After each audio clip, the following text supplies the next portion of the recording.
हमारा next class start होना था नया चैप्टर के साथ एक एक नियम, और इंग्लिश में बोलते हैं इसे यूनिटरी मेथड, जिसमें किसी भी चीज़ का मतलब, उसमें उस क्वेश्चन का मतलब होता है किसी भी चीज़ का मतलब निकालना है तो पहले हम एक वस्तु का मतलब निकाल लें। यूनिटरी मेथड, पहले हम यूनि माने एक का नियम, यानी एक वस्तु का हम उसमें पैसे निकाल लें या एक वस्तु की हम कीमत निकाल लें या चीज निकाल लें, एक वस्तु से रिलेशन होता है तब हम दूसरी निकालते हैं। सिंपल सा बात है।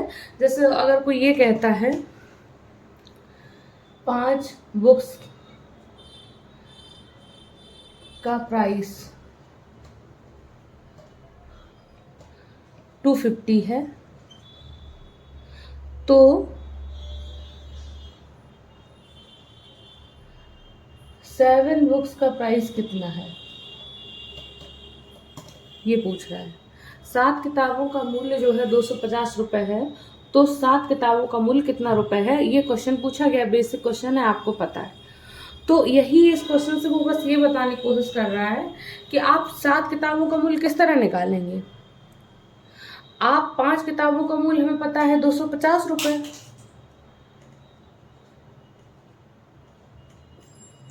250 है, तो हम एक बुक का पहले निकालेंगे, एक बुक का। अब 5 की जगह एक कैसे आएगा, इसका मतलब है इस 5 को हमने यहां से हटा दिया।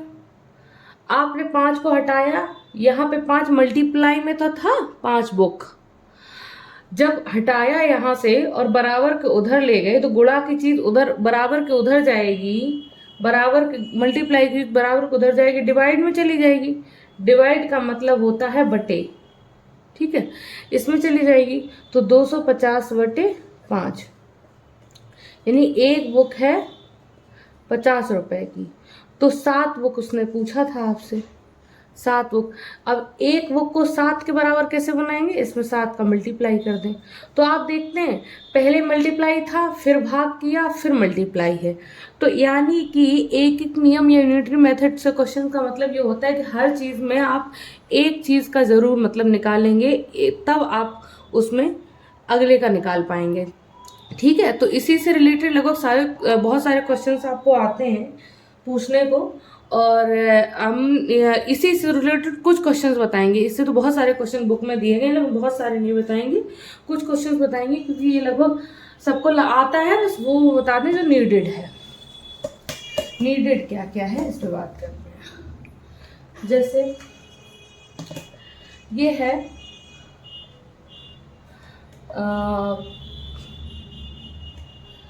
3 बुक्स का प्राइस 27 है, तो 30 बुक का प्राइस कितना होगा। इस तरह का क्वेश्चन है।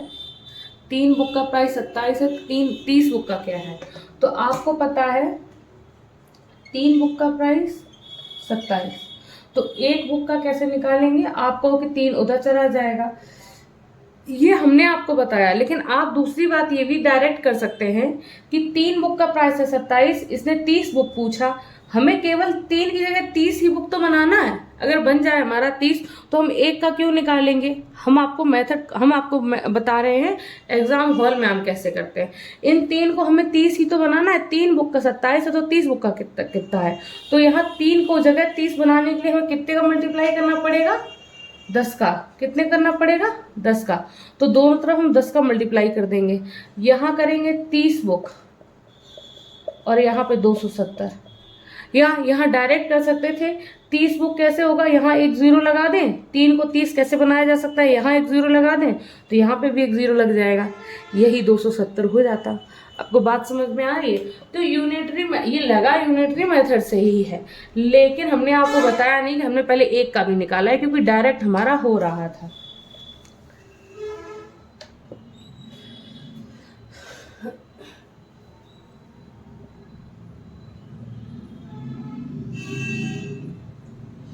पांच बैग का मूल्य 5 बैग का मूल्य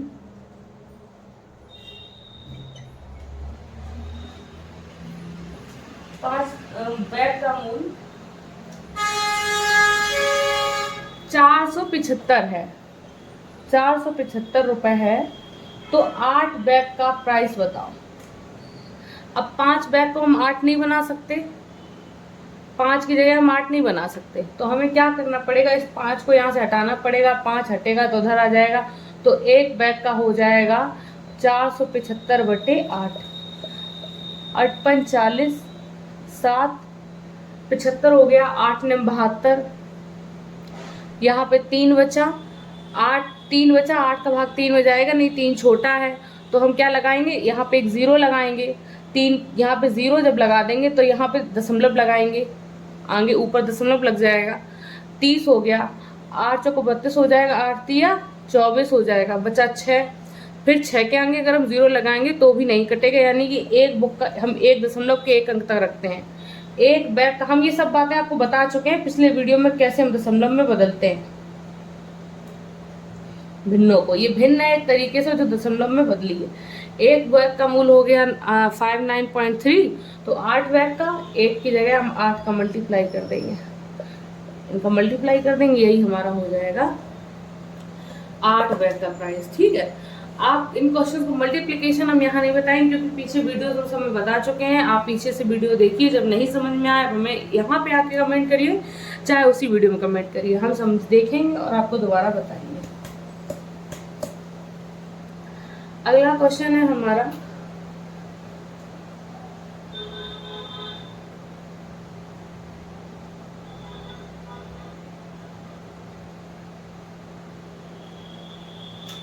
एक रेलगाड़ी 300 किलोमीटर की दूरी 6 घंटे में तय करती है। एक रेलगाड़ी 300 किलोमीटर की दूरी 6 घंटे में तय करती है। एक रेलगाड़ी 300 किलोमीटर की दूरी 6 घंटे में तय करती है। इसी चाल से वह रेलगाड़ी 500 किलोमीटर की दूरी कितने समय में तय करेगी। तो चाल सेम है, बस दूरी 300 की जगह 500 कर दी है और समय पूछा है, यही तो किया है इन्होंने। तो 300 किलोमीटर की दूरी, 300 किलोमीटर की दूरी वो 6 घंटे में पार करती है, तय करती है 300 किलोमीटर की दूरी। और उसने कहा है कि चाल है समान, तो हमें उसी चाल से 500 किलोमीटर की दूरी तय करने में कितना समय लगेगा। ठीक, तो यानी कि अगर 3 की जगह देखो 2 0 यहाँ पे हैं, 2 0 यहाँ पे हैं, तो यानी कि 2 0 से तो कोई मतलब है नहीं, केवल 3 की जगह 5 और हो जाए तो हमें समय पता चल जाएगा कि कितना लगा है। आपको क्वेश्चन समझ में आ रहा है। कोई दूसरे तरीके से बहुत सारी चीजें बताएगा, आपको दूसरे तरीके से नहीं समझना है। दूसरा तरीका बच्चों वाला वो बताएगा, पहले आपसे चाल निकलवाएगा, फिर वो फॉर्मूला लगाएगा, समय बराबर दूरी बटे चाल। ये सब नहीं करना है, आपसे सीधे सीधे उसने पूछा है कि 300 किलोमीटर 6 घंटे में करता है, तो 300 किलोमीटर अगर 6 घंटे में करता है तो यानी कि हमें 3 की जगह केवल 5 बनाना है, तो 3 को हटाना है।